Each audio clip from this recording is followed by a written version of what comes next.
Hello. आपली बघा general सायन्सची स्टेट बोर्डची सिरीज सुरू आहे. त्यात आपलं आत्ता बायोलॉजी हा टॉपिक सुरू आहे. ठीक आहे. तर बायोमध्ये पण आपलं पेशी, ऊती आणि सजीवांचे वर्गीकरण एवढे टॉपिक झाले आहेत. आता आज आपण पुढचा टॉपिक घेत आहे अनुवांशिकता व उत्क्रांती. ओके. तर स्टार्ट करूयात आता. बघा अनुवांशिकता व उत्क्रांती. ठीक आहे, म्हणजेच हेरिडिटरी अँड इव्हॉल्युशन. ओके.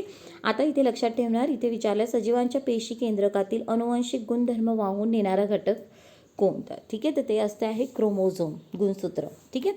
आपल्या माता पित्यांची शारीरिक आणि मानसिक लक्षणे संततीमध्ये संक्रमित होण्याच्या प्रक्रियेस काय म्हणतात, तर अनुवांशिकता.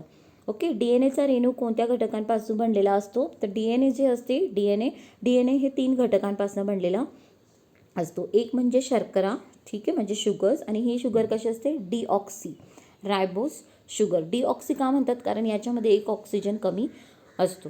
दुसरं याच्यामध्ये घटक असतं आहे डीएनएमध्ये, ते असतात नायट्रोजन बेसेस. ठीक आहे. 4 नायट्रोजन बेसेस असतात, ते म्हणजेच ॲडिनाइन, थायमिन, गॉनिन आणि सायटोसाइन. ठीक आहे. आणि तिसरा घटक जो असतो आहे डीएनए बनलेला असतो, तो असतोय फॉस्फेट. ओके. तर असे 3 घटकांनी काय बनलेला असतो, आपला डीएनएचा रेणू बनलेला असतो. ओके. आणि बघा हे जे रेणू बनलेला आहे यामध्ये जसं आपण बघितलं ॲडिनाइन, ठीक आहे, आणि गॉनिन हे काय आहे, प्युरिन्स, आणि थायमिन आणि सायटोसाइन्स काय आहे, प्युरिमिडिन्स. ओके. आता पुढे अनुवंशिकता व अनुवंशिक बदल काय आहे हे आपण बघूयात. एका पिढीतील जैविक लक्षणे जनुकाद्वारे पुढच्या पिढीत संक्रमित होण्याची प्रक्रिया म्हणजेच अनुवंशिकता. हे तुम्हाला ठाऊक आहे.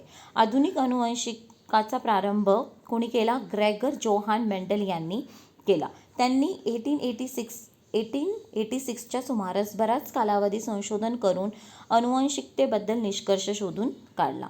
1901 साली ह्युगो द रिस यांनी उत्परिवर्तन सिद्धांताने अचानक घडणाऱ्या बदलामागील कार्यकारभाव समजला. यातून 1902 साली वॉल्टर सटन यांनी नाकतोड्याच्या पेशीमध्ये गुणसूत्रे जोड्यांच्या स्वरूपात पाहिली. तोपर्यंत हे कोणालाही माहीत नव्हती. लक्षात आलं. हे बघा, पहिलं लक्षात आणायचं तुम्हाला, ग्रेगर जोहन यांनी सगळ्यात पहिले हे सुरू केलं, म्हणून यांना फादर ऑफ जेनेटिक्स पण म्हणतात. ठीक आहे. त्याच्यानंतर उत्परिवर्तनचा सिद्धांत कोणी मांडला, ह्युगो दी रिस यांनी मांडला. हा सिद्धांत आपण पुढे बघणारच आहे. ठीक आहे. त्यानंतर बघा वॉल्टर सटन यांनी नाकतोड्यामध्ये गुणसूत्र जे असतात हे जोडी पेअर फॉर्ममध्ये असतात हे शोधून काढलं, किंवा त्यांना हे लक्षात आली. ठीक आहे. जनुकांचे वहन गुणसूत्रामार्फत होते हे सिद्ध झाल्यामुळे अनुवंशिक सामग्री ओळखण्याच्या दिशेने संशोधन सुरू झाले. यातूनच 1944 साली ऑस्वाल्ड एव्हरी, ठीक आहे, मॅकलिन मॅकार्थी आणि कॉलिन मॅक्लॉइड यांनी या तिघांनी म्हणजे काही विषाणू वगळता सर्व सजीवांमध्ये डीएनए हीच अनुवंशिक सामग्री असते हे सिद्ध केले. ओके. लक्षात ठेवा, एवढ्याचा पॅराग्राफमध्ये तुम्ही किती शास्त्रज्ञाची नावं ऐकले, आता 6 शास्त्रज्ञ. कोणाचे काय योगदान आहे हे लक्षात ठेवणार. ओके. 1961 साली फ्रान्समधील फ्रेकॉइस जॅकब आणि जॅक मॉनार्ड यांनी अनुवंश वैज्ञानिकांनी जीवाणूच्या पेशीत डीएनएद्वारे होणाऱ्या प्रथिन संश्लेषणाच्या प्रक्रियेची प्रतिकृती तयार केली. ठीक आहे. त्यामुळे डीएनए रेणूमध्ये दडलेल्या जनुकीय संकेत उलगडण्यास मदत झाली. त्यातूनच जनुकीय अभियांत्रिकी दृष्टीने अफाट क्षमता असलेली पुनःसंयोजी डीएनए तंत्र विकसित झाले. आलं लक्षात. कोणी हे केलं होतं, आता हा 7वा. बघा, एवढ्या पॅरेग्राफमध्ये तुम्ही 7 शास्त्रज्ञ बघितले आहेत. 7 नाही 8 आहे ॲक्च्युली. हा 7वा आणि हा 8वा. जॅक मॉनार्ड यांनी हे काय शोधून काढले, जीवाणूच्या पेशीत डीएनएद्वारे होणाऱ्या प्रथिन संश्लेषण, म्हणजे डीएनए हे काय करत असतं, आपल्या शरीरात एक्झॅक्टली प्रथिन संश्लेषण हे करत असतो. तर हे शोधून काढलं कोणी, या शास्त्रज्ञाने. आणि तेव्हापासनं बायोटेक्नॉलॉजीमध्ये, आणि त्यात पण RDNA पुनःसंयोजी डीएनए म्हणजेच तंत्र म्हणजेच काय, रिकॉम्बिनंट डीएनए टेक्नॉलॉजीमध्ये मोठा विकास होण्यास मदत झाली. ठीक आहे. आता पुढे, आता डीएनए व RNAच्या प्रकारच्या आकृत्या काढावं, माहिती सांगा. हे आता आपण नाही करणार. ठीक आहे. पुढे आता आणि ओके, हे राहिलं आपलं. अनुवंशिक विकृतीचे निदान करण्यासाठी कशासाठी वापर होतो अनुवंशिकतेचा ते बघा. अनुवंशिक विकृतीचे निदान करण्यासाठी, प्रतिबंध करण्यासाठी, अनुवंशिक विकृती म्हणजेच काय, जेनेटिक डिसऑर्डर्स. ठीक आहे. उपचार करण्यासाठी, तसंच प्राणी संकर, वनस्पती संकर करण्यासाठी आणि सूक्ष्मजीवांचा जेथे वापर होतो अशा औद्योगिक प्रक्रियांसाठी आज अनुवंशिकाचा उपयोग केला जातो. तर बघा अनुवंशिकाचा उपयोग कुठे कुठे होतो कधी तुम्हाला विचारलं तर हे ऑप्शन्स लक्षात ठेवणार. तर याच्यावर क्वेश्चन फ्रेम होऊ शकतो. ओके. आता पुढे प्रतिलेखन, भाषांतर व स्थानांतर हे खूप इम्पॉर्टंट आहे. इथे मी तुम्हाला ॲक्च्युली हे खूप डिटेल टॉपिक आहे. मी तुम्हाला इथे जेवढं जमेल तेवढं मी तुम्हाला समजून देते. राईट. ओके. ट्रान्स्क्रिप्शन, ट्रान्सलेशन आणि ट्रान्सलोकेशन. ठीक आहे. आता काय असतं ना, एक लक्षात ठेवा, एक मी पहिले आउटलाईन देते तुम्हाला. DNA मध्ये पूर्ण माहिती असते प्रथिनसंबंधी. ओके. ठीक आहे. आणि आपल्याला माहिती आहे की आपले जे पण प्रोटीन्स आहेत प्रथिन संश्लेषण कुठे होत असतात, रायबोझोम्समध्ये. कुठे होत असतं आहे, रायबोझोम्स हा करत असतो प्रथिनाचे संश्लेषण. ठीक आहे. आत्ता ही माहिती कोणाकडे आहे, DNA कुठे असतो, केंद्रकामध्ये. ठीक आहे. आणि ही माहिती प्रथिनासंबंधी आहे DNA कडे आणि संश्लेषण कोण करत आहे, रायबोझोम. ठीक आहे. आता काय असतो, हा DNA तर न्यूक्लियसमधनं निघू नाही शकत बाहेर. ते हा काय करतो, DNA एक RNA तयार करतो. ठीक आहे. त्या RNA कडे मेसेज पाठवतो. ठीक आहे. ते मेसेज काय असतो, त्याच्याकडची ती माहिती जी असते DNA कडे जी माहिती असते प्रथिनासंबंधी, ती माहिती कोडच्या स्वरूपात असते, सांकेतिक भाषेच्या स्वरूपात असते. ही माहिती तो कोणाकडे देतो, एक तयार करतो, तो mRNA तयार करतो आणि म्हणून त्याला मेसेंजर RNA म्हणतात, कारण तो मेसेज घेऊन जातो ना. आणि मग हे मेसेंजर RNA काय करतो, रायबोझोमकडे जाऊन ही माहिती देतो आणि त्याद्वारे मग रायबोझोमकडे पण एक RNA असतो, रायबोझोमल RNA, एक पेशीद्रव्यात एक RNA असतो, ट्रान्सफर RNA. हे सगळे मिळून काय करतात, मग प्रथिन संश्लेषण करतात. आलं लक्षात. आणि यालाच आपण म्हणतो सेंट्रल डॉग्मा इन बायोलॉजी. काय म्हटलं जातं याला, सेंट्रल डॉग्मा. ते परत आता पुढे येणारच आहे. एवढे एक आउटलाईन लक्षात ठेवा. ओके. आता पुढे DNA मध्ये असलेली जनुके RNAच्या मदतीने पेशीच्या कामकाजामध्ये भाग घेतात. तसेच शरीराच्या रचना व कार्य यावर नियंत्रण ठेवतात. जनुकांमध्ये प्रथिनांच्या निर्मितीविषयक माहिती साठवलेली असते व योग्य प्रथिनांची वेळोवेळी होणारी निर्मिती शरीराकरता आवश्यक असते. बघा, प्रोटीन सिंथेसिस हे खूप जरुरी आहे, कारण ह्या प्रोटीनपासूनच, असं नाही का फक्त प्रोटीन तुमच्या बॉडी बिल्डिंगसाठीच महत्त्वाचं आहे किंवा आपलं शरीर घडण्यासाठी नाही. प्रोटीन्स हे हार्मोन्स बनवतात, तुमचे विकर बनवणे मदत करतात. ठीक आहे. इव्हन तुमच्या केसांमध्ये प्रोटीन्स आहेत, तर हे प्रोटीन्स खूप महत्त्वाचं आहे. तर हे विविध प्रकारचे जे आहेत हे कशाद्वारे तयार होतं, ते प्रोटीन्सद्वारे. ठीक आहे. म्हणून हे आपल्या शरीरावर नियंत्रण करतात, तर आवश्यक असते. या प्रथिनांची निर्मिती DNA मुळे आहे ना RNAच्या माध्यमातून होते. आत्ताच मी सांगितलं होतं तुम्हाला पूर्ण डॉग्मा, यालाच आपण म्हणतो सेंट्रल डॉग्मा. क्लिअर. DNA वरील जनुकाच्या साखळीनुसार mRNAची निर्मिती होते. आलं लक्षात. DNA वरील जनुकाच्या साखळीनुसार कोणाची निर्मिती केली जाते, mRNAची. ही होत असताना DNAच्या आता DNA जो असतो ना, हा 2 धाग्यांचा असतो. किती, डबल स्ट्रँडेड. ठीक आहे. एक धाग्याचा वापर या कामी होतो. तयार होणाऱ्या mRNA रेणूतील आणि तो तयार करण्यासाठी वापरलेला DNAचा धागा या दोन्हीतील न्यूक्लिओटाईडचा क्रम एकमेकांना पूरक असतो. आलं लक्षात. हे बघा, जो पण DNA आहे कशाने बनलेला असतो, मी तुम्हाला अगोदरच सांगितले 3 घटक असतात. ठीक आहे. ते म्हणजेच काय, शर्करा, नायट्रोजन बेस, 4 पैकी एक कोणता पण नायट्रोजन बेसच आता असं लक्षात ठेवा, आणि फॉस्फेट. ठीक आहे.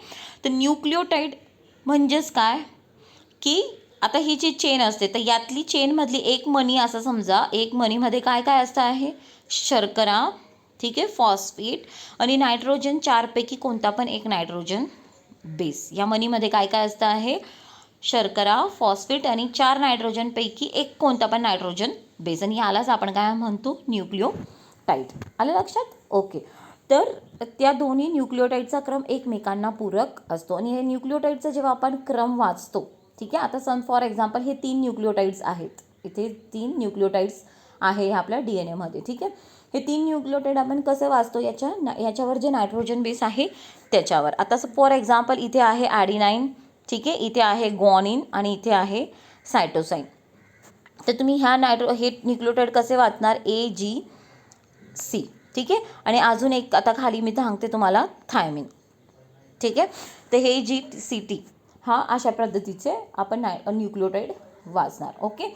तर ज्या वेळेस ह्या एक धागापासून दुसरा जेव्हा धागा तयार, 2 धागे असतात ना, तर जेव्हा दुसरा RNAचा जेव्हा धागा तयार होतो, तर दुसरा जो धागा तयार होतो ना, हे लक्षात ठेवणार. आता मी दुसऱ्या कलरचं पेन घेते. ठीक आहे. ते कसं असणार आहे, इथे घेते मी बरं का. फॉर एक्झाम्पल ह्या DNA वरनं RNA तयार झाला. ओके, तर ह्या DNA वरनं जेव्हा RNA तयार होत आहे तर एच्या ठिकाणी इथे काय असणार आहे, थायमिन.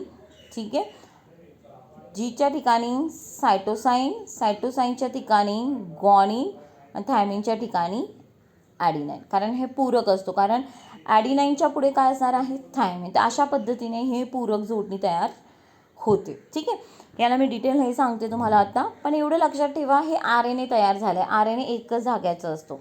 RNAमध्ये पण बघा शर्करा असते, फॉस्फेट असतं आणि नायट्रोजन बेसेस असतात. जे 4 नायट्रोजन बेसेस असतात कोणासारखे, DNA सारखे. फक्त इथे फरक असतो, DNA मध्ये थायमिन असतो, इथे युरॅसिल असतो. तर हे टीच्या ऐवजी इथे काय येणार मग, युरॅसिल. इथे टीच्या ऐवजी काय येणार आहे मग, बस टीच्या इथे काय होणार आहे, युरॅसिल. आलं लक्षात, समजलं एवढं.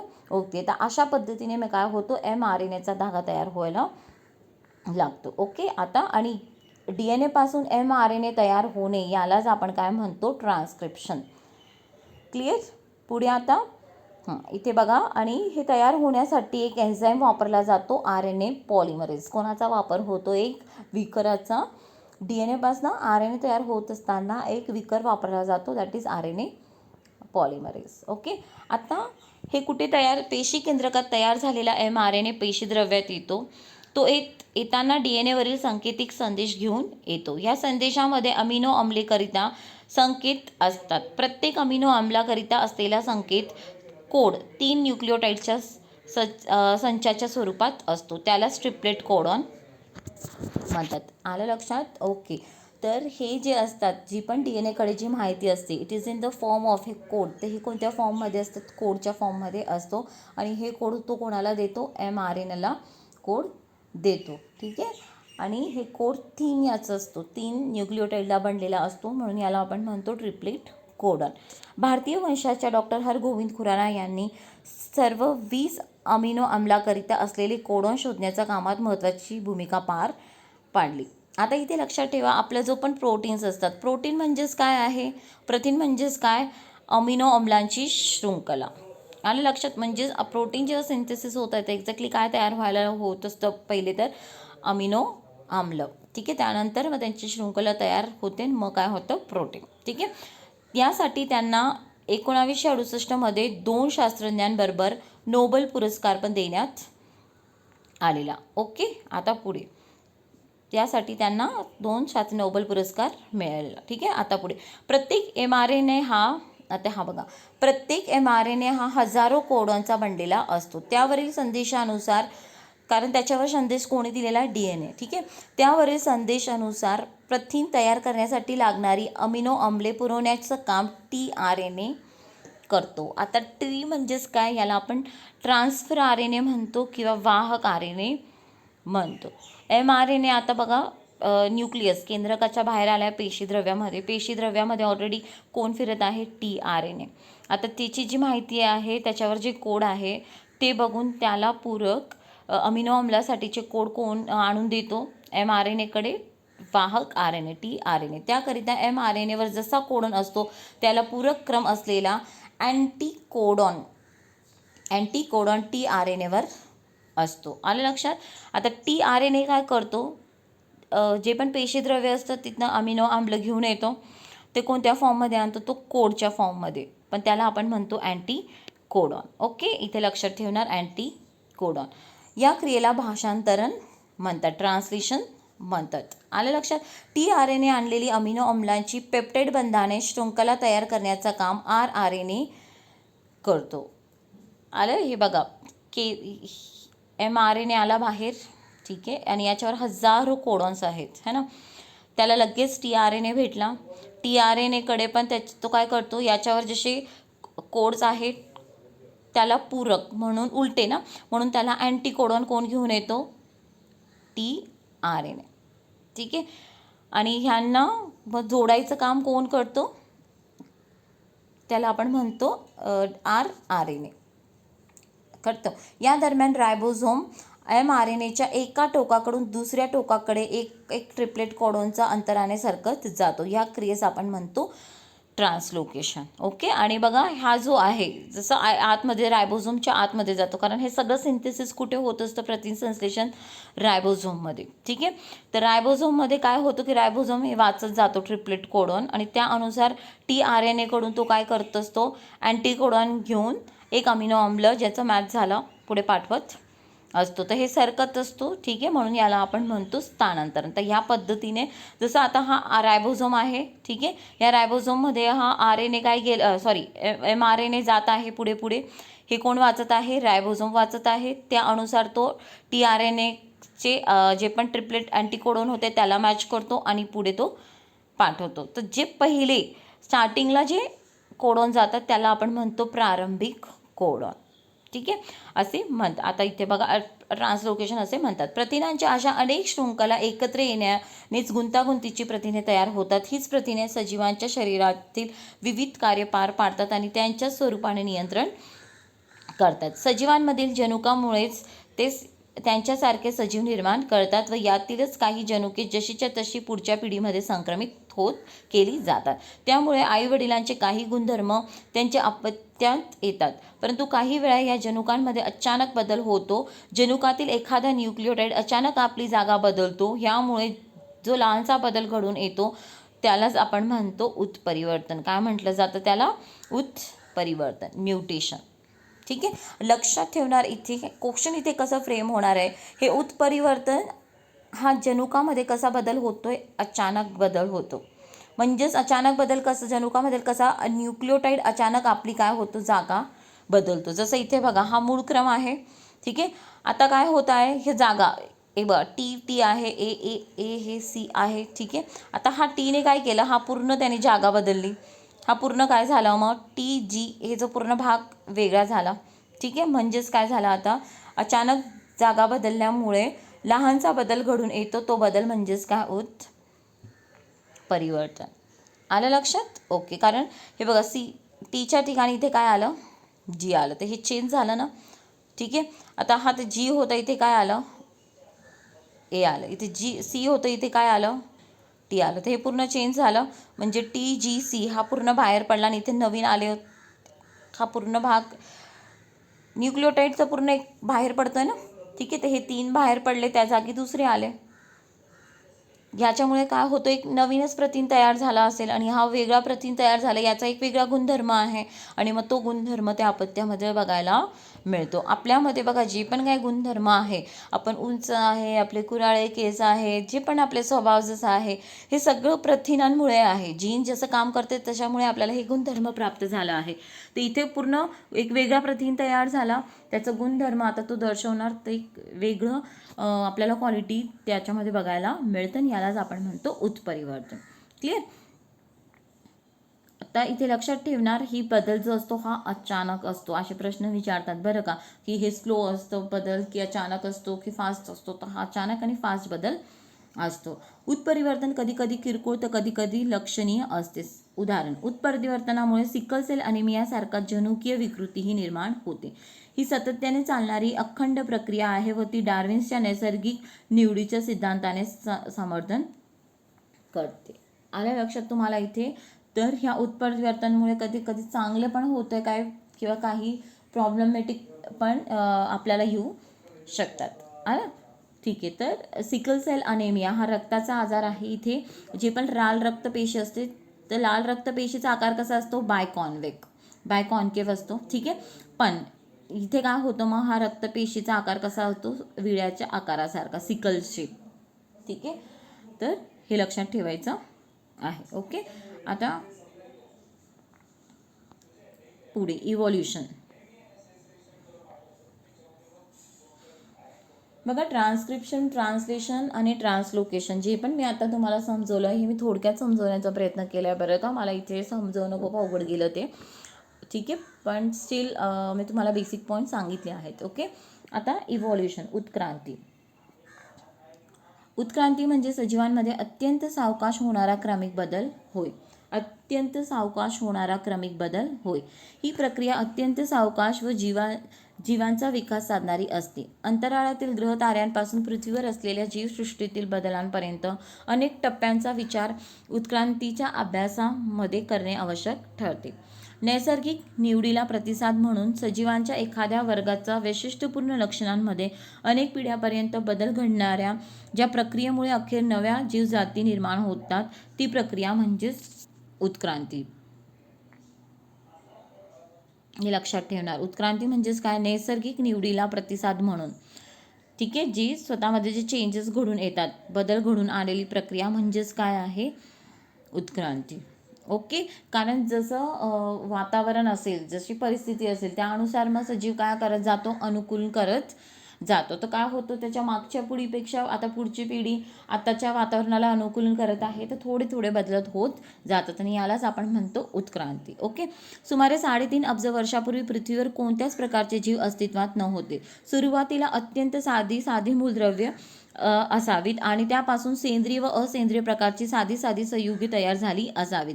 त्यापासून हळूहळू गुंतागुंतीची सेंद्रिय संयुगे जशी की प्रथिना आणि केंद्रक आम्ले तयार झाली असावी. म्हणजेच यांच्यापासून मग हळूहळू काय झालं? काही संयुगे तयार झाली, कंपाऊंड्स तयार झाले, जसं प्रोटीन्स तयार झाले आणि केंद्रक आम्ले म्हणजेच काय? DNA आणि RNA. अशा निरनिराळ्या प्रकारच्या सेंद्रिय आणि असेंद्रिय पदार्थाच्या मिश्रणातून मूळ स्वरूपाच्या प्राचीन पेशी तयार झाल्या असाव्यात. आजूबाजूच्या रसायनाने भक्षण करून त्यांची संख्या वाढू लागली असेल. पेशीमध्ये थोडेफार फरक असतील आणि नैसर्गिक निवडीच्या तत्वानुसार काहींची चांगली वाढ झाली असेल तर जे सजीव सभोवतालच्या परिस्थितीशी जुळून घेऊ शकले नाहीत, ठीक आहे, त्यांचा नाश झाला असावा. ठीक आहे. हे म्हणजेच काय? नैसर्गिक निवडीचा सिद्धांत हे सांगतं की जे सर्वाईव्ह झाले ते टिकले आणि जे या परिस्थितीला फिट म्हणजे एक्सेप्ट नाही करू शकले, अनुकूलन नाही झाले, ते काय झाले? मग नाश झाले. ठीक आहे. पुढे आता आज मी तिला पृथ्वी तलावर वनस्पती व प्राण्यांच्या कोट्यवधी प्रजाती आहे. त्यांच्या आकार, जटिलता, यांची विविधता आहे. प्राण्यांमध्ये सूक्ष्म एक पेशीय अमिबा पॅरामोशियम पासून ते महाकाय देवमासा आणि मानव असा त्यांचा विस्तार आढळतो. वनस्पतींमध्ये एक पेशीय क्लोरेला पासून विस्तीर्ण वडाच्या झाडापर्यंत अनेक विविध वनस्पतीच्या जाती पृथ्वीवर आढळतात. ठीक आहे.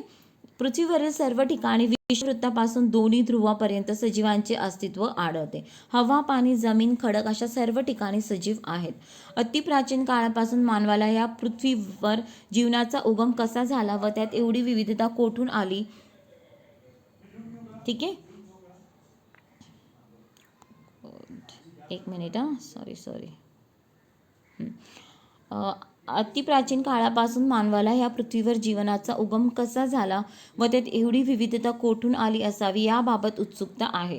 सजीवांचा उगम व विकास या विषयाच्या विविध उत्पत्ती आजवर मांडल्या गेल्या. यापैकी सजीवांची उत्क्रांती अथवा सजीवांचा क्रमविकास हा सिद्धांत सर्वमान्य आहे आणि आता हा सिद्धांत आपण बघणार आहोत. ठीक आहे. आता पुढे हा सिद्धांत आहे, त्या अगोदर पहिले हा थोडा आपण बघूयात. जीवसृष्टीच्या निर्मितीबद्दल अनेक धर्मत्वे व तत्ववेत्यांनी आपापली बाजू लिहून ठेवली आहे. भारतीय, चीनी, रोम, ग्रीक अशा सर्व संस्कृतीमध्ये सृष्टीच्या निर्मितीबद्दल गहन विचार झालेले दिसते. ग्रह, तारे, पंचमहाभूते, सजीवसृष्टी इत्यादींबद्दल विविध प्रकारची माहिती त्या संस्कृतीने काव्य, कथा व ग्रंथरूपाने नोंदवलेली दिसते. ओके. आता उत्क्रांतीचा सिद्धांत आपण आता वाचलं नाही ते, सजीवांची उत्क्रांती अथवा सजीवांचा क्रमविकास हा सिद्धांत सर्वमान्य आहे. तर आता आपल्याला तो सिद्धांत बघायचा आहे. उत्क्रांतीचा सिद्धांत, थिअरी ऑफ इव्हॉल्युशन. या सिद्धांतानुसार पहिला सजीव पदार्थ म्हणजेच द्रव्य पृथ्वीवर समुद्रात निर्माण झाला. काळाच्या ओघात हजारो वर्षानंतर यापासून एक पेशीय सजीवाची निर्मिती झाली. या एक पेशीय सजीवात क्रमाने बदल घडून आले व त्यापासून अधिक मोठे व अधिक जटिल सजीव विकसित झाले. हे सर्व बदल हळूहळू आणि क्रमाक्रमाने होत राहिले. बघा, तुमचं ऑलरेडी सजीवांचं वर्गीकरण झालं आहे. तुम्ही बघितलं ना की आपण जेव्हा सजीवांचं वर्गीकरण बघत होतो तर काय पहिले जे होते, सपोज आता इथे मी डायरेक्ट प्राण्यांचं घेते वर्गीकरण, तर आपण इथे बघितलं होतं पहिले जे होते पॉरिफेरा, ठीक आहे. मग त्याच्यानंतर आपण सिलेंड्रेटा प्राणी संघ बघितले. हे सगळे कुठे राहणारे होते? पाण्यात राहणारे. कालांतराने मग हळूहळू पण बघितलं की उभयचर आले, उभयचर नंतर रेप्टाईल्स आले, सरीसृप आले, सरीसृप नंतर आपण बघितलं की पक्षी वर्ग आला, त्याच्यानंतर चालणारे म्हणजे लिम्स तयार झाले. अशा पद्धतीने काय झालं, क्रमाक्रमाने उत्क्रांती होत गेली. असं नाही डायरेक्ट जमिनीवर चालणारा माणूस किंवा प्राणी तयार झाला असं झालेलं नाही, टप्प्याटप्प्याने होत गेलं. ठीक आहे. सजीवातील बदल व विकास सर्वव्यापी सर्व अंगाने होत गेला व यातूनच अनेक प्रकारचे सजीव अस्तित्वात आले. यामुळे या सर्व प्रक्रियेला क्रमविकास अथवा उत्क्रांती म्हटली जाते, जी संघटनात्मक उत्क्रांती आहे. भिन्न रचना व कार्य असलेल्या पूर्वजांपासून वनस्पती व प्राण्यांचा प्रागतिक विकास म्हणजेच उत्क्रांती. ठीक आहे. आता पुढे एव्हिडन्सेस ऑफ इव्होल्युशन, उत्क्रांतीचे पुरावे. वरील सिद्धांताचा एकत्रित विचार केल्यास आपण असे म्हणू शकतो की उत्क्रांती ही सातत्याने होत राहणाऱ्या बदलाची अखंड प्रक्रिया आहे. तर लक्षात ठेवा, उत्क्रांती ही सतत होणारी प्रक्रिया आहे असे विधानं देतात बरं का ती. पण हे सिद्ध करण्यासाठी पुराव्याची गरज आहे. वरील सिद्धांताच्या पृष्ठात अनेक पुरावे उपलब्ध आहेत. हे पुरावे पुढील प्रमाणे. तर हे प्रूफ करण्यासाठी उत्क्रांतीचे पुरावे, एव्हिडन्सेस ऑफ इव्होल्युशन कोणते आहेत ते बघूयात. बाह्यरूपी पुरावे, मॉर्फोलॉजिकल एव्हिडन्सेस, है ना. आता इथे बघा त्यांनी दिले आहे प्राण्यांची तोंडांची रचना. इथे बघा तोंडांची रचना जी आहे ती, डोळ्यांचे स्थान, सगळ्यांचे डोळे इथेच आहे ना. ठीक आहे. नाकपुड्या तसेच कानांची रचना, अंगावरील दाट केस इत्यादी समान वैशिष्ट्य प्राण्यांत आढळते. तर पानांचा आकार, शिरवाहिन्या, पर्णदेठ, पानांची रचना इत्यादी समान वैशिष्ट्य वनस्पतीत आढळतात. यावरून हे सूचित होते की वरील गटात साम्य स्थळे आहेत, काहीतरी सिमिलरिटी आहे यांच्यामध्ये. यस, यामुळेच त्यांचा उगम समान आहे व ते एकाच पूर्वजापासून उत्क्रांत झाले असावे हे सिद्ध झाले. काहीतरी त्यांच्यामध्ये सिमिलरिटीज आहे. मग नंतर कालांतराने काय झाले, उत्परिवर्तन झाले, त्याच्यामुळे हे विविध प्रजाती अशा तयार झाल्या. पण यांचं पूर्वज एकच आहे हे प्रूफ कळतं. ओके. आता पुढे शरीरशास्त्रीय पुरावे काय बघतोय आता आपण, ॲनाटॉमिकल एव्हिडन्सेस. आता ओके, ही डायग्राम बघूयात आपण. ॲनाटॉमिकल, इथे बघा तुम्हाला हात, मानवी हात दिसतोय, बैलाचे पाय है ना, बटवागळाचा चर्मपर आणि देवमाशाचा पर. शेजारील काळजीपूर्वक निरीक्षण केल्यास मानवी हात, बेलाचा पाय, वटवागळ्याचा पंख व देवमाशाचा पर याचवर पाहता कोणतेही साम्य नाही. तसेच प्रत्येकाचा त्या त्या प्राण्यात असलेले उपयोगही वेगळा आहे. प्रत्येकाचा उपयोग वेगळा आहे ना. हे हात आहे आपले कार्यवेळेचं, हे वटवाघळूला डायरेक्शन बदलण्यासाठी, देवमाशाचे पर हे त्यांचा उपयोग वेगळा आहे. त्यामुळे त्यांच्यात रचनेतही भिन्नता आहे, रचना पण वेगळी आहे. परंतु प्रत्येकाच्या अवयवातील हाडांच्या रचनेत व हाडांच्या जोडणीत मात्र साम्य आहे. जोडणीमध्ये जॉईंट्स आहेत, यस, है ना. रचनेत असे एकमेकाला आहेत, ठीक आहे.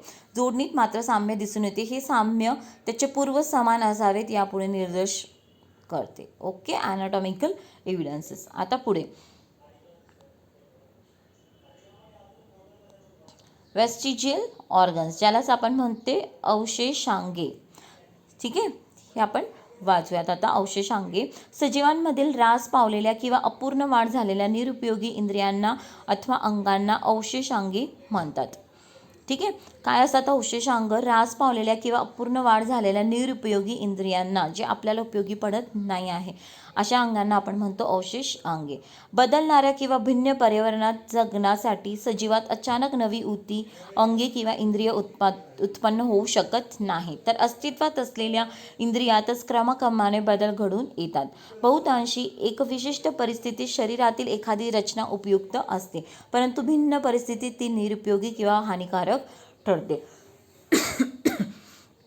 अशा परिस्थितीत नैसर्गिक निवडीच्या प्रक्रियेने अशी इंद्रिय नाहीशी होण्याच्या मार्गाला लागतात. एखादे निरुपयोगी इंद्रिय नाहीसे होण्यासाठी हजारो वर्ष लागतात. आलं लक्षात.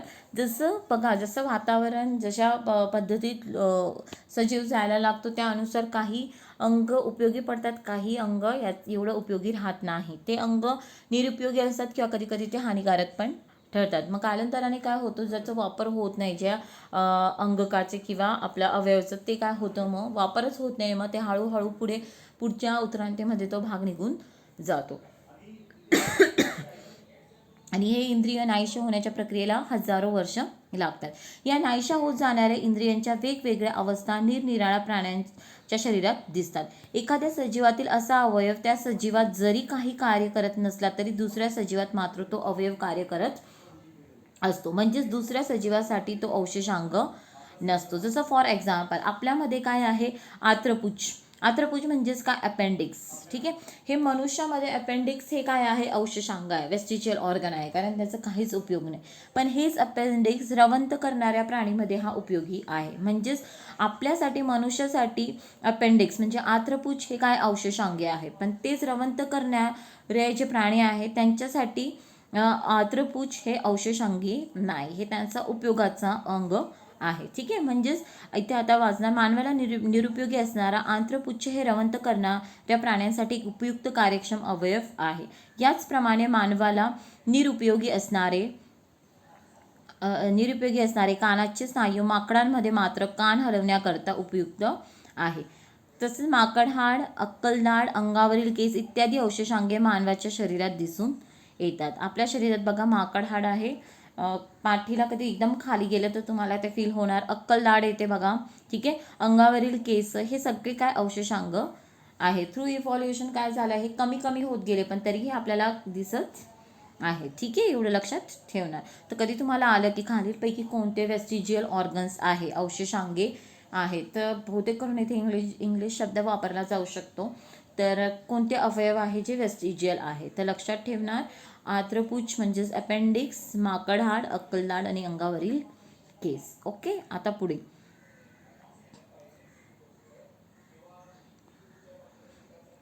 पुरावा. आता पुराजीव विषयक पुरावे, जीवाश्म विज्ञान, पॅलिएंटोलॉजिकल एव्हिडन्सेस. तुम्हाला असा प्रश्न पडेल की काही कोट्यावधी वर्षापूर्वी कोणते जीव अस्तित्वात होते, हे आता कसे सांगता येईल, है ना. कोट्यावधी वर्षापूर्वी प्राणी कसे होते, सजीव कसे होते, हे आजच्या डेटला आपण कसं सांगणार, कशी माहिती याची आपल्याला उपलब्ध होते. याचे रहस्य पृथ्वीच्या उदरात दडलेली आहे. पूर, भूकंप, ज्वालामुखी इत्यादींसारख्या आपत्तीमुळे मोठ्या प्रमाणावर सजीव गाडले जातात. ह्या जीवांचे अवशेष व ठसे जमिनीखाली सुरक्षित राहतात. यास आपण काय म्हणतो, जीवाश्म म्हणतो, फॉसिल्स म्हणतात. आलं लक्षात. हे जे गाडले गेलेले असतात यांचे ठसे किंवा यांचे इव्हन अवशेष जे असतात हे अजून पण आपल्याला किंवा जमिनीत हे गाडलेले असतात, ज्यावेळेस हे भेटतात तर याला आपण म्हणतो फॉसिल्स.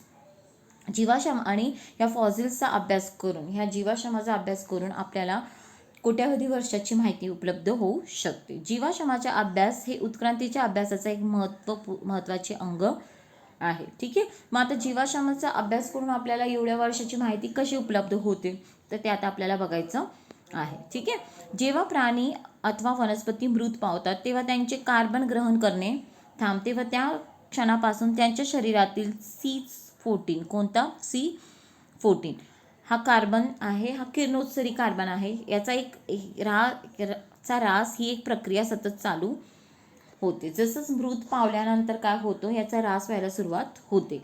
पण C12 हा किरणोत्सर्गी नसल्याने याचा रास होत नाही. आलं लक्षात. 314चा रास होतो पण C12चा रास होत नाही. मृत वनस्पती किंवा प्राणी यांच्यातील C14 आणि C12 यांचा गुणोत्तर स्थिर न राहता सतत बदलत जाते, कारण याचा रास होत आहे पण याचा रास होत नाही आहे. त्याच्यामुळे दोघांमधला जो रेशो आहे हा काय होणार, कमी, म्हणजे यांच्यामध्ये सतत कमी जास्त बदल होत असतो. एखादी वनस्पती किंवा प्राणी मृत झाल्यानंतर, ठीक आहे, मृत झाल्यानंतरच्या काळ त्यांच्यातील काय होतं, मग C14ची सक्रियता, C14 व C12ची गुणोत्तर काढून कालमापन करता येते. आलं लक्षात. मग मृत पावल्यानंतर जे पण फॉसिल्स मिळतात त्याच्यावरचं काय बघितलं जातं, मग C14ची सक्रियता आणि C14 आणि C12ची गुणोत्तर, ठीक आहे, काढून कालमापन करता येतं. दोघांचे बघितलं जातं किती प्रमाणात आहे, त्यालाच आपण म्हणतो कालमापन. यालाच कार्बनी वयमापन, कार्बन डेटिंग असे म्हणतात. याचा उपयोग पुरातन अवशेषशास्त्र व मानववंशशास्त्रामध्ये मानवी अवशेष अथवा जीवाश्म व हस्तलिखिते यांचे काल ठरवण्यासाठी होते. अशा प्रकारच्या तंत्राद्वारे जीवाश्माची कालनिश्चिती केली की त्यांचा काल मापनुसार एक कोष्टकात बसून त्या काळी असलेल्या सजीवांबद्दल माहिती मिळवणे सोपे जाते. यानुसार अपृष्ठवंशीय प्राण्यांपासून हळूहळू पृष्ठवंशीय प्राण्याचा उद्भव झालेला दिसतो. ठीक आहे. तर अशा पद्धतीने जे पण जीवाश्म सापडतात तर त्यांच्यावर कार्बन डेटिंग केली जाते. कार्बन डेटिंगमध्ये कोणाचा रेशो बघतात? C14 आणि C12चा. ठीक आहे. आणि C14ची सक्रियता बघितली जाते आणि यालाच आपण म्हणतो कार्बन डेटिंग. ओके. आता पुढे हे बघा, हे एक लक्षात ठेवायचं आहे तुम्ही.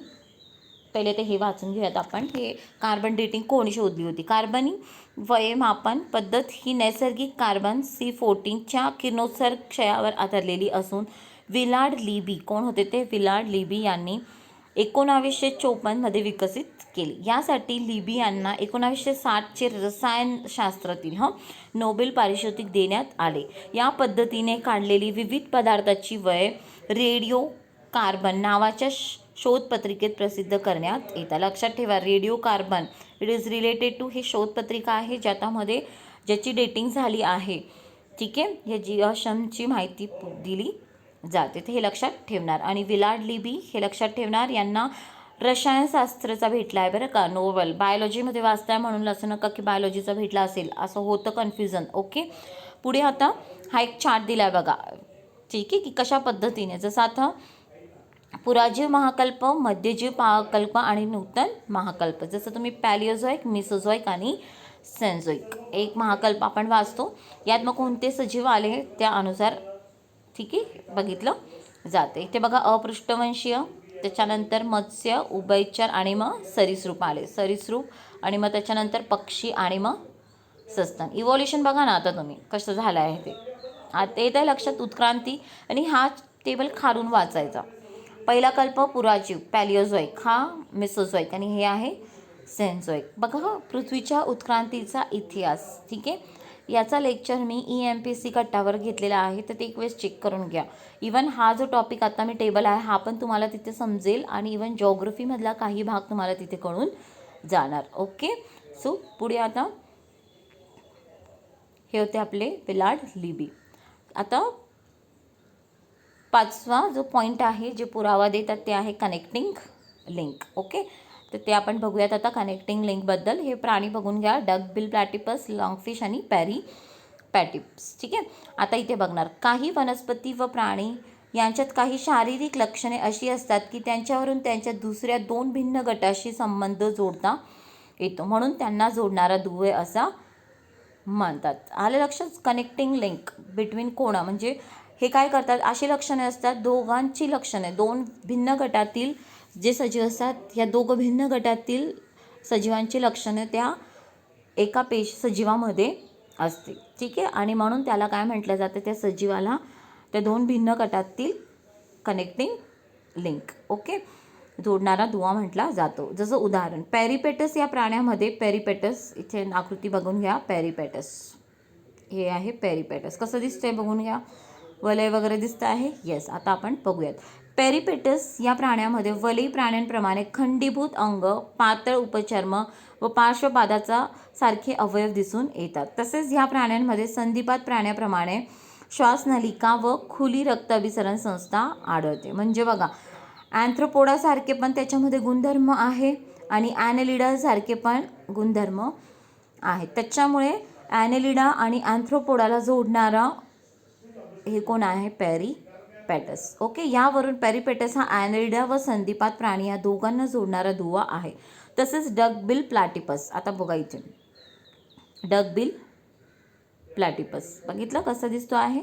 ओके. आता इथे बघणार आपण डकबिल प्लॅटिपस हा प्राणी सरीसृप प्राण्यांप्रमाणे काय घालतो, अंडी घालतो.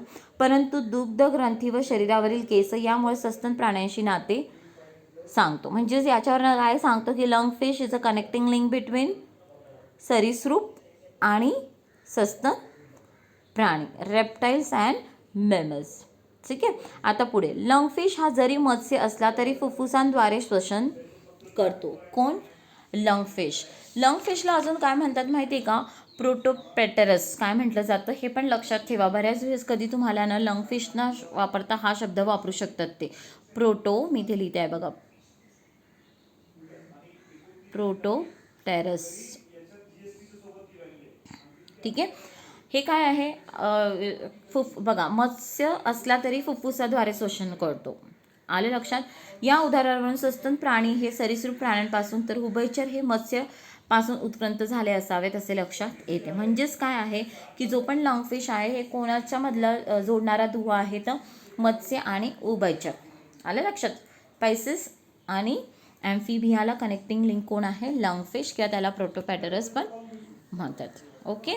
आता बघा, तुम्हाला कनेक्टिंग लिंकवर एक वेळेस प्रश्न येऊन गेलेला आहे. ठीक आहे. तो प्रश्न एक प्रश्न येऊन गेला होता 2016 राईट. आर्किओप्टिक्स हा खालीलपैकी 2 वर्गांना जोडणारा पृष्ठवंशीय प्राणी आहे. आर्किओप्टेरक्स, तर हा कोणाला जोडणारा आहे, ते आहे सरीसृप आणि पक्षीला जोडणारा. तर ही सगळी कनेक्टिंग लिंक तुम्ही लक्षात ठेवणार. ओके. आता इथे ते उदाहरण नाही आहे, पण तुम्हाला विचारला गेलेला आहे. ठीक आहे. आता पुढे, म्हणून मी तुम्हाला हे पण देऊन टाकलं प्रोटोपॅरियस, कारण तो शब्द असे शब्द जास्त वापरते आयोग. ठीक आहे. ओके. आता पुढे पुरावा, नेक्स्ट पुरावा जो आहे तो आहे भ्रूणवैज्ञानिक विषयक पुरावे, एम्ब्रियोलॉजिकल एव्हिडन्सेस, है ना. ओके. आता हे बघा, जसं हे एक मिनिट, ही आकृती बघा. ठीक आहे. हे प्रत्येक आकृती बघा. हे मासा आहे, है ना. ओके, हा मासा, हा सॅलमेंडर, हा कासव, ओके, कोंबडी, डुक्कर, गाय, ससा आणि मनुष्य. ठीक आहे.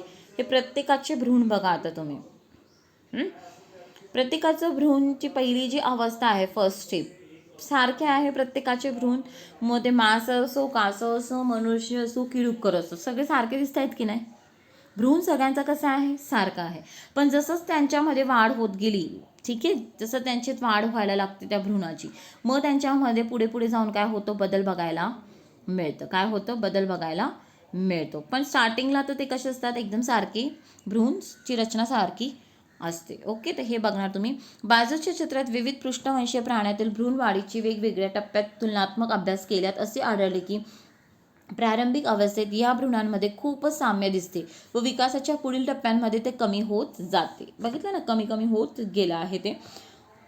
प्रारंभिक अवस्थेतील साम्य या सर्व प्राण्यांचे पूर्वज एकच असावेत असा पुरावा देते. आलं लक्षात.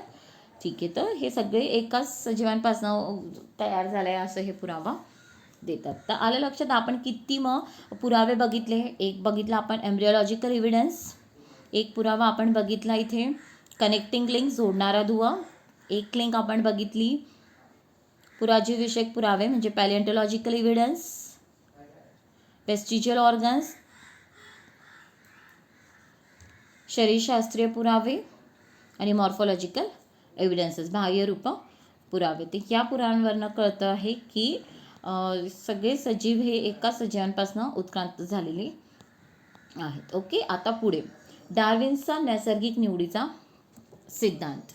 ओके. अजून एक पॉईंट लक्षात ठेवा. एवढे सगळे पुरावे बघितले, आता फक्त एक टर्म लक्षात ठेवायची, ॲटिव्हिजम. काय आहे ॲटिव्हिजम? म्हणजेच काय, कधी कधी काय होतं, एखादा नवजात जेव्हा बॉर्न होतो ना, जन्मतो ना, तर त्यांच्यामध्ये जे पूर्वज जे होते त्यांचे अवयव किंवा रचना तयार झालेली दिसते त्या बाळांमध्ये, त्या नवजात शिशूमध्ये. त्यालाच आपण म्हणतो ॲटिव्हिजम. तर कोणते पुरावे किंवा कोणते पूर्वजाचे काही जे लक्षण असतात, जसं लहान बाळाला शेपटी येणे, लांब लचक नसते पण छोटी शेपटी वगैरे आलेली असते काहींमध्ये, नवजातमध्ये.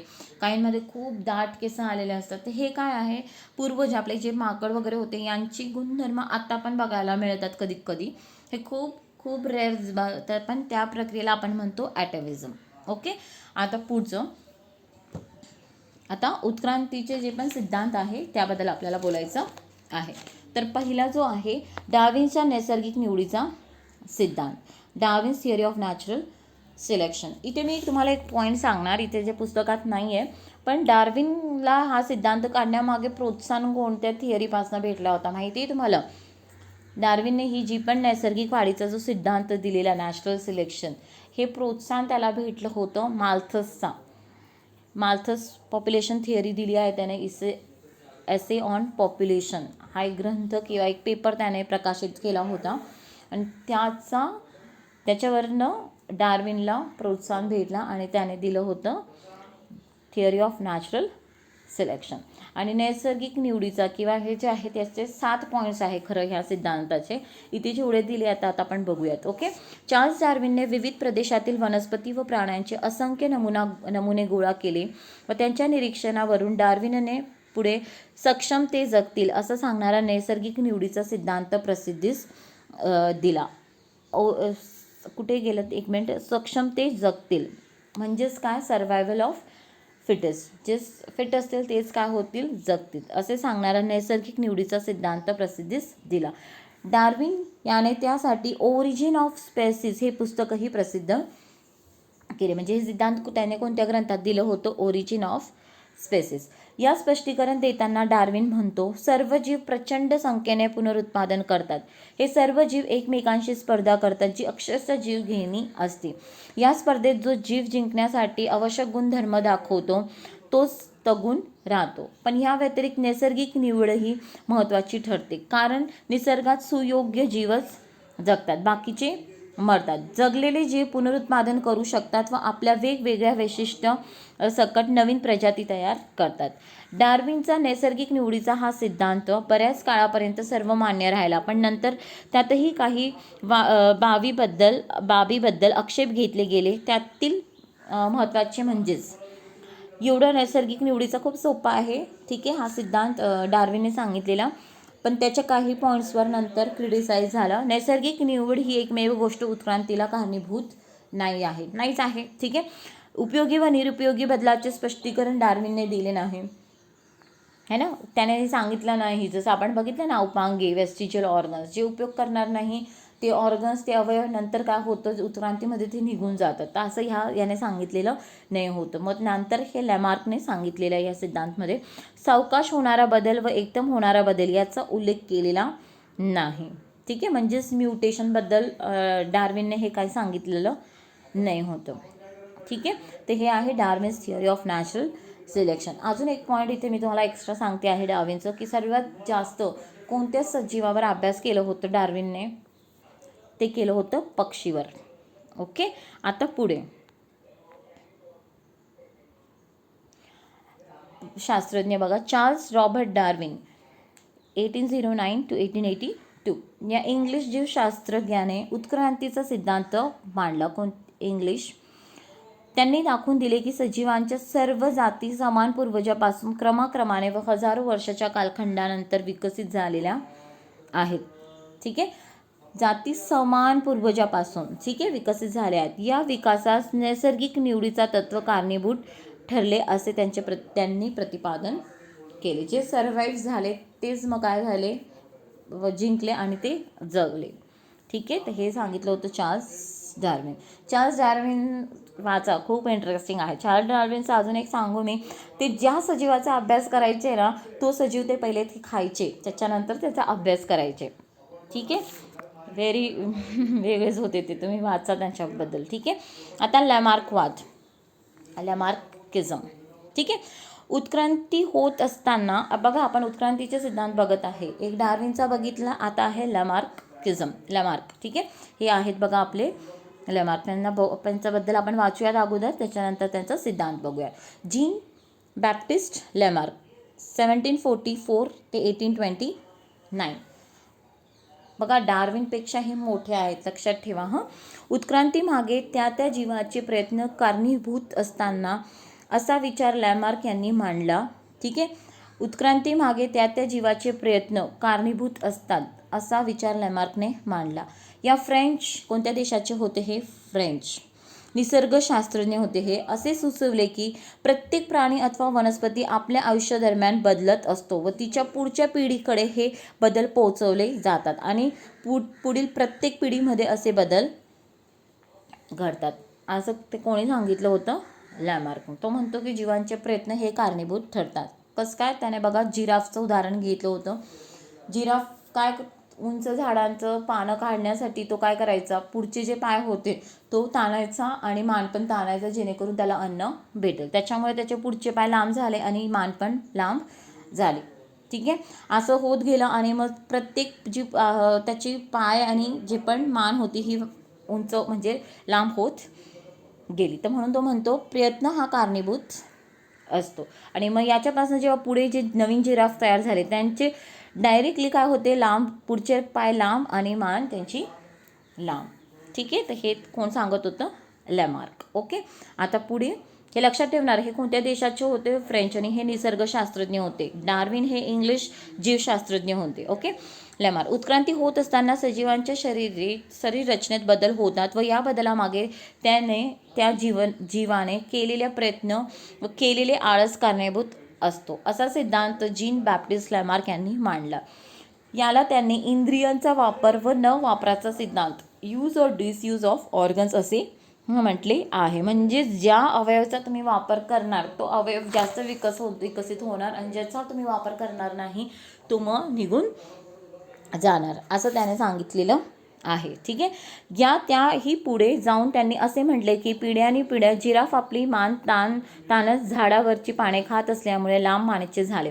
तसेच लोहारचे खांदे घनाचे घाव घालून बळकट झाले. शामृग, इमू इत्यादी पक्ष्यांचे पंख न वापरल्यामुळे कमकुवत झाले. हंस बदकाचे पाय पाण्यात राहून पोहण्यायोग्य झाले अथवा सापाने बिळत जाण्यायोग्य शरीर रचना करताना आपले पाय गमावले. हा सर्व उदाहरणे मिळवलेली वैशिष्ट्य ॲक्वायर्ड कॅरेक्टर्स अशा स्वरूपाची असून ती एक पिढीकडून दुसऱ्या पिढीकडे संक्रमित होते.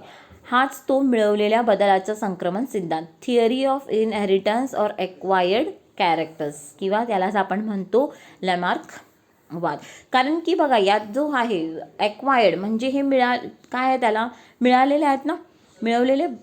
ठीक आहे, कारण की जिराफ जो होतो तो मान आणायचा, पाय उंच करायचं, त्याच्यामुळे त्याला हे कॅरेक्टर्स भेटले. ठीक आहे, साप जो होता त्याला बिळामध्ये जायचं होतं म्हणून त्याने पुढे जाऊन त्यांचे पाय वापर कमी झालं, पाय कमी छोटे झाले. ते असे काही एक्झाम्पल्स याच्यामध्ये तुम्हाला दिले आहेत आणि हे एक्झाम्पल्स सगळे लॅमार्कने त्याच्या पुस्तकात दिलेलं आहे बरं का. ओके, याचं पुस्तकाचं नाव मला तुम्ही कमेंटमध्ये सांगणार. ओके, तर यालाच आपण म्हणतो theory of inheritance of acquired characters किंवा लॅमार्क वाद. ओके, आता पुढे विशिष्ट रूपातील प्रयत्नामुळे शरीरांगाचा विकास अथवा प्रयत्न न केल्याने होणारा ऱ्हास मान्य झाला, पण त्याची पिढी दर पिढी संक्रमण अमान्य झाले. मग पुढे क्रिटिसाइज झालं, ते म्हटले की संक्रमण नाही, ठीक आहे, तो सजीव त्याच्यामध्ये बदल घडून येऊ शकतो, पण पुढच्या पिढीमध्ये हे संक्रमण होणं शक्य नाही, कारण स्वतःमध्ये घडून आणलेला बदल नव्या पिढीकडे दिले जात नाही. हे अनेक वेळा पडताळून पाहण्यात आले व लॅमार्क म्हणणे चुकीचे असल्याचे दिसून आले. सजीवाच्या जीवनकाळात जे गुण त्याने संपादित केलेले असतात ते संततीकडे संक्रमित करता येतात, यालाच संपादित गुणांचा अनुवंश असे म्हणतात. ओके, तर हे लक्षात ठेवणार तुम्ही. ओके, आता नेक्स्ट पॉईंट, जाती उद्भव, स्पेसिएशन. प्राणी व वनस्पती यांच्यातील विविध जातींचा उद्भव हा उत्क्रांतीचा परिणाम आहे. नैसर्गिक फलनाद्वारे फलनक्षम संतती निर्माण करू शकणाऱ्या सजीवाच्या गटास जाती म्हणतात, असे म्हणतात. प्रत्येक जाती विशिष्ट भौगोलिक स्थितीत वाढते, त्यांचा आहार विहार फलनक्षमता समागम काळ इत्यादी भिन्न असतो, त्यामुळेच जातीचे वैशिष्ट्य टिकून राहतात. पण एक जातीपासून दुसरी नवीन जात निर्माण होण्यास जनुकीय बदल कारणीभूत असतो. बघा, एका जातीपासून दुसरी नवीन जात तयार करण्यासाठी कोणता घटक महत्त्वाचा असतो, जनुकीय बदल हा महत्त्वाचा असतो. तसेच भौगोलिक व पुनरुत्पादनीय बदल कारणीभूत असतात. अजून कोणते भौगोलिक बदल आणि पुनरुत्पादनीय बदल कारणीभूत असतात. तसेच सजीवांचे भौगोलिक व पुनरुत्पादनीय अलगीकरण झाल्यासही कालांतराने जाती बदल व जाती उद्भव होतो. आलं लक्षात? म्हणजेच काय ते सांगितलं की जी पण प्रजाती, जो पण सजीव तयार होतो फलनानंतर, ठीक आहे, जो ज्या परिस्थितीत राहत आहे, म्हणजे ज्या विशिष्ट भौगोलिक परिस्थितीत राहत आहे, ठीक आहे, त्यानुसार त्याच्यामध्ये काय होतो, बदल होत जातो. आणि हे बघा, जे पण सजीवांमध्ये जो बदल होतो याच्यासाठी 3 कारणे, एक तर जनुक हा कारण आहे, दुसरं भौगोलिक परिस्थिती आणि दुसरं म्हणजेच पुनरुत्पादनीय बदल. ठीक आहे, आता मानवी उत्क्रांती हा आपण नेक्स्ट लेक्चरमध्ये कंप्लीट करणार. तर आज आपण एवढं बघितलं आहे. ठीक आहे, तर ठीक आहे, एवढं पॉईंट लक्षात ठेवणार तुम्ही. याच्यावर क्वेश्चन्स विचारले जातात. जसं तुम्हाला MPSC 2018मध्ये तुम्हाला प्रश्न विचारला होता सिद्धांतावर, उत्क्रांतीच्या सिद्धांतावर प्रश्न विचारला होता.